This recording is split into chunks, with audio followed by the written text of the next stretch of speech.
Magandang araw! Ang kuwento ko ngayon ay isang kuwentong pambata na pinamagatan kong Ang Idolo ni Pampam Langgam.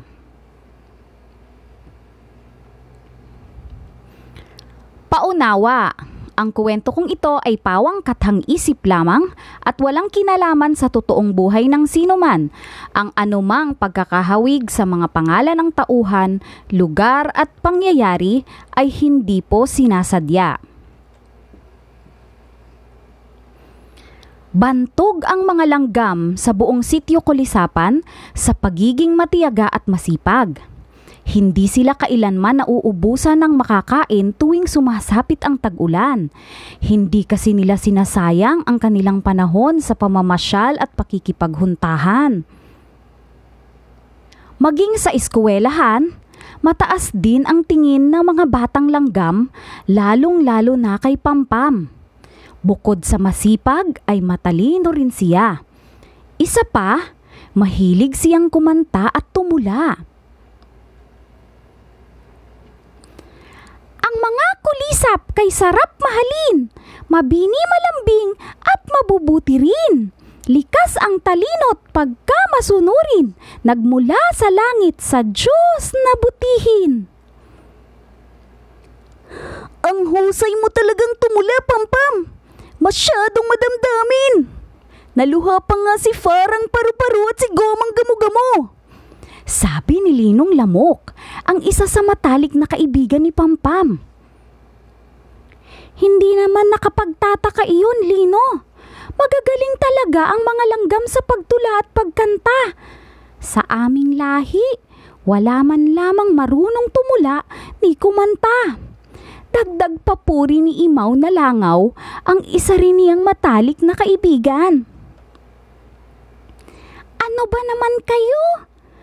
Mayroong higit na magaling sa akin sa larangan ng pagtula at pagkanta. At siya ang iniidolo ko. Sagot naman ni Pampam. Sino naman iyon? Kilala ba namin siya ni Lino? Taga rito rin ba siya sa sitio Kulisapan? Hindi siya taga rito, pero taga roon lamang sa kabilang ibayo. Ang totoo nga, madalas nating marinig ang kanyang napakagandang tinig, lalo na kung panahon ng tag-ulan. Umikot ang malalaking mga mata ni Imaw. Pampam, huwag mong sabihing ang iniidolo mo ay si Pekong Palaka. Inay ko po naman. Gulat na sabi nito. Napangiti naman si Pampam. Bakit ka naman nagulat, Imaw? Hindi ba't napakaganda ng tinig ni Peko? Alam ba ninyong pangarap ko ang makita at makaharap siya? Gusto ko siyang maging kaibigan. Umiling-iling naman si Lino. Hindi ba't alam mo ring siya ang pumapatay sa ating mga kulisap? Ang ating kalahayang pagkain ng kanilang angkan. At ang mahaba at malupit niyang dila, ang isang bagay na pinakatatakutan kong makita. Ano't bakit siya pang iyong naging idolo? Tanong nito sa kanya, na mewang pa habang sapo ang noo. Mauubusan yata ako ng dugo dahil sa sinabi mo. Dagdag pa nito. Hindi ko rin maintindihan. Pero talagang gustong-gusto ko ang kundimang inaawit niya tuwing tag-ulan. Para akong idinuduyan sa ulap kapag naririnig ko ang mga iyon. Isa pa, ako ay sumasaya kapag pumapailan lang sa hangin ang kanyang mga tula. Sagot ni Pampam. Sana makita at makaharap ko siya ng malapitan. Hay naku, Pampam. Sana ay hindi mo pagsisihan kapag dumating nga ang araw na iyong iniling. Kailanman ay hindi magiging mabuti ang pagturing ng mga palaka sa mga kulisap, lalo na kung nagugutom ang mga iyon. Diyan ka na nga. Hindi ako natutuwa sa sinasabi mo. Hintayin mo ako, Lino. Sasabay na ako sa iyo. Hindi ko rin nagugustuhan ang pinagsasabi ng kaibigan nating ito. Mauna na kami, Pampam. Bahala ka na sa buhay mo. Sa kauna-unahang pagkakataon, iniwan si Pampam ng kanyang mga kaibigan.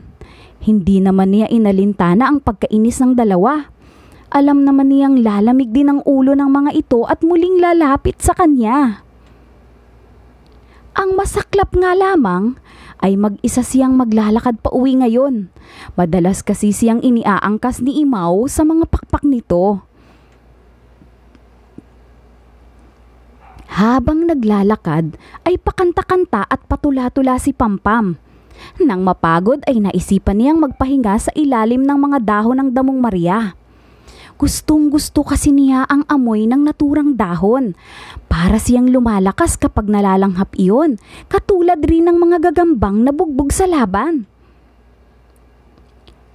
Nais kong mamasyal sa tabi ng parang, lumundag-lundag, saka magtampisaw, kumain ng lamok at maraming langaw, maibsan ang gutom at maging ang uhaw. Kokak! Napabalikwas si Pampam nang marinig ang pamilyar na tinig na iyon. Si Pekong palaka! Hindi yata't si Pekong naririnig kong tumutula! Bulalas niya. Bakas sa mukha ang masiding tuwa. Sa wakas ay makikita na rin niya nang malapitan ang iniidolong palaka. Nagmadali siyang nagtungo sa pinanggagalingan ng tinig. Sinagasa ang matataas na damong nadaraanan. Hindi inalintana ang paghiwa ng matatalim na bato sa sariling talampakan. Nais kong magtungo sa gilid ng bundok, lumundag-lundag hanggang sa tuktok, maghanap ng langaw at maraming lamok, kakain ng husto hanggang sa masinok. Kokak! Siya nga! Ang aking iniidolong napakahusay tumula at kumanta. Napakaswerte ko naman ngayong araw. Mabuti na lamang at iniwan ako ng dalawa kong kaibigan. Muling bulalas ni Pampam nang matanaw ang mahahabang daliri ni Peko. Dali-dali siyang umakyat sa tuktok ng isang damo na kapantay ng kanyang idolo. Peko! Tumingin ka rito! Pekong palaka! Pansinin mo ako! Sigaw niya malapit sa tainga ni Peko. Napalingon naman ito sa kanya. Kumislap ang mga mata. Aba, anong ginagawa mo rito, magandang langgam? Mayroon ka bang mga kasama? Kokak! Tanong nito sa kanya. Hindi siya halos makahinga dahil sa labis na saya. Sa wakas ay nakaharap na rin niya ang palakang nais makita noon pa. Wala po ako lamang. Iniwan kasi ako ng mga kaibigan kong lamok at langaw. Alam po ba ninyong iniidolo ko kayo sa larangan ng pagtula at pagkanta? Maaari po ba akong magpaturo sa inyo kung hindi naman po kalabisan? Masayang wika ni Pampam. Nakita niyang bahagyang nag-isip ang palaka. Tama ba ang pagkakarinig kong mayroon kang mga kaibigang lamok at langaw? Hindi ko kasi gaanong naintindihan, kaya nais kong malaman. Kokak! Opo!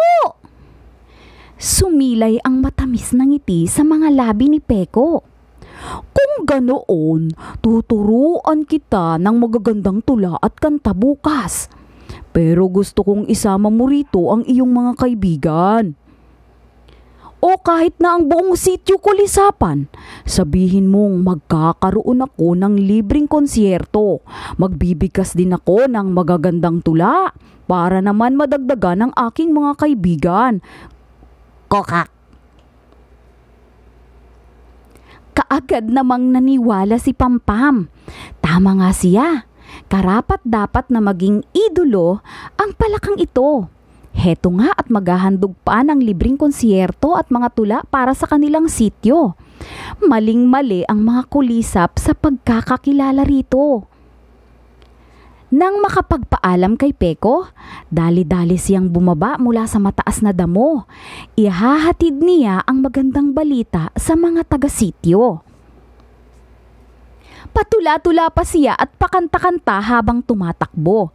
Nang siya ay malayo-layo na sa kinaroroonan ng idolo, sa kaniya naalalang hindi pa nga pala siya nakapagpapasalamat dito. Naku, nakalimutan kong magpasalamat sa aking idolo. Baka naman sabihin niyon na hindi maganda ang asal ko. Nang dahil sa naisip, bumalik si Pampam upang balikan ang kanyang idolo. Hindi na baling mapagod siya, basta't ang mahalaga ay makapagpasalamat man lamang sa palaka. Pero natigilan siya sa paglapit nang makitang mayroon na itong kausap na 2 pang palaka. Mga kaibigan, bukas ay magsibalik kayo rito. Bihadong mabubusog tayo. Kokak. Narinig niyang sambit ni Peko. Bakit naman? Mayroon ba tayong makakain dito bukas? Mayroon bang nakatakdang handaan? Kokak. May pagtatakang tanong ng kasama nito. Oo, maraming kulisap.